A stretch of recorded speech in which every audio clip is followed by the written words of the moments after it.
मी जर तुम्हाला सांगितलं की हा डेलिशियस दिसणारा कुलचा मी बनवला आहे फक्त पाणी आणि स्टीम वापरून, तेही नॉनस्टिक तव्यावर, तर तुमचा विश्वास बसेल नाही ना? पण हे खरं आहे. तुम्ही बघू शकता किती छान डेलिशियस झालेला आहे हा कुलचा आणि एकदम सॉफ्ट आहे. अजिबात तो असा रबरी किंवा चुई झालेला नाही आहे, चिवट अजिबातच झालेला नाही आहे. हे बघा. आणि हा परफेक्ट सगळे फ्लेवर्स त्याच्यामध्ये आहेत. खूप छान डेलिशियस लागतो. मी तर असाच खाल्ला. तुम्ही कोणत्याही टाईपच्या सब्जीबरोबर वगैरे एन्जॉय करू शकता. तर घरातलंच साहित्य वापरायचं आहे. 1 कप मी मैदा घेतला आहे, त्यात 4 चमचे आंबट दही घातलेलं आहे, चवीनुसार मीठ घातलेलं आहे आणि 1 चमचा मी घातलं आहे बेकिंग पावडर. मी ह्याच्यामध्ये सोडा नाही वापरला आहे, बेकिंग पावडर वापरली आहे. आणि शक्यतो दह्याच्याच मॉइश्चरमध्ये हा छान एक गोळा तयार होतो, पण लागल्यास थोडंसं पाणी वरतून घालायचं आहे आणि छान एक मऊसर गोळा मळून घ्यायचा आहे. लक्षात ठेवा, पाणी अजिबात जास्त घालायची घाई नाही करायची, कारण मैदा आहे, दही आहे, खूप मॉइश्चर ह्याच्यामध्ये ऑलरेडी आहे आणि ते ॲब्झॉर्ब करून घेतं. हे बघा, अशा पद्धतीने त्याला आपल्याला असं लवचिक बनवायचं आहे, एकदम असं चिकट नाही बनवायचं आहे.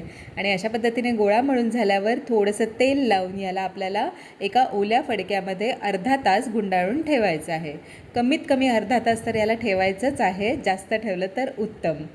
तुम्ही बघू शकता आता अर्ध्या तासांनी हा गोळा असा थोडासा रेस झालेला तुम्हाला दिसेल, फुललेला दिसेल आणि छान असा लवचिकपणा ह्याला आलेला आहे. हे बघा, परफेक्ट. आपण जे कुलचा किंवा नान किंवा रोटी बनवण्यासाठी जसं आपल्याला हवी असते ना कणिक मळलेली, तशीच ही एकदम झालेली आहे. आणि अशा पद्धतीने याला असं फोल्ड करायचं आहे आतल्या साईडला आणि थोडंसं अजून 10-15 मिनटं ठेवून द्यायचं आहे. 10-15 मिनटानंतर मी इक्वल साईजचे गोळे करून घेतलेले आहेत. पोळीसाठी आपण करतो त्याच्यापेक्षा थोडासा मोठा, आणि याला आपल्याला कुलच्यासारखं लाटून घ्यायचं आहे.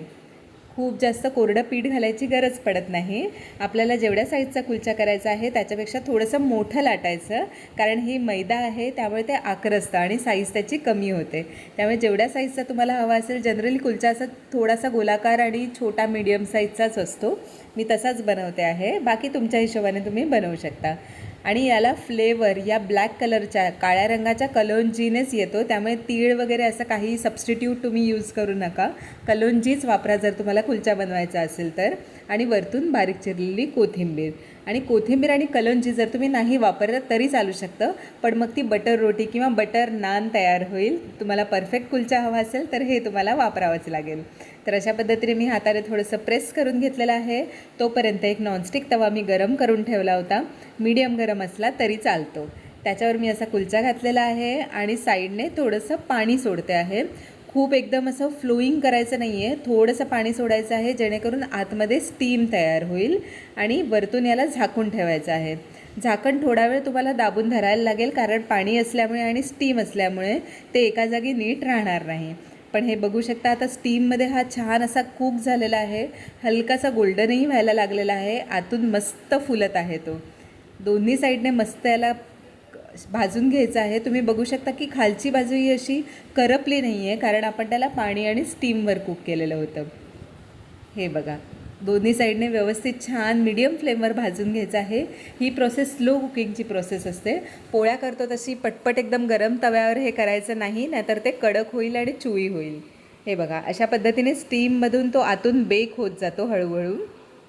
तुम्ही बघू शकता किती छान मस्त फुलतो आहे तो. जसा एकदम तंदूरमध्ये किंवा आपण कुकरमध्ये वगैरे जर करायला गेलो तर कसा फुलेल तसाच फुलतो आहे हा.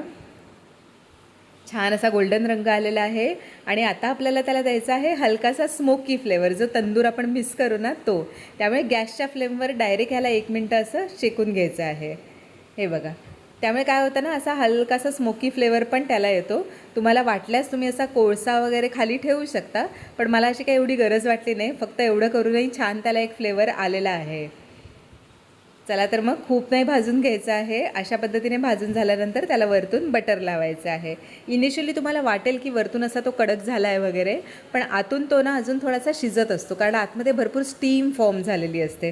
त्यामुळे तो नंतर छान असा सॉफ्ट होतो आणि वरतून आपल्याला बटर लावल्यामुळे तो ऑलरेडी खूप मस्त सॉफ्ट झालेला असतो. हे बघा, आता तुम्ही बघू शकता किती डेलिशियस झालेला आहे तो. आतून मस्त त्याला पापुद्राही सुटलेला आहे, मस्त आतून बेक झालेला आहे. मला तर हा कुलचा असाच नुसता खायला खूप आवडतो. तुम्हाला जर तसा आवडत नसेल तर तुम्ही कोणतीही नॉर्थ इंडियन ग्रेव्ही किंवा रस्सा भाजी वगैरे याच्याबरोबरही एन्जॉय करू शकता.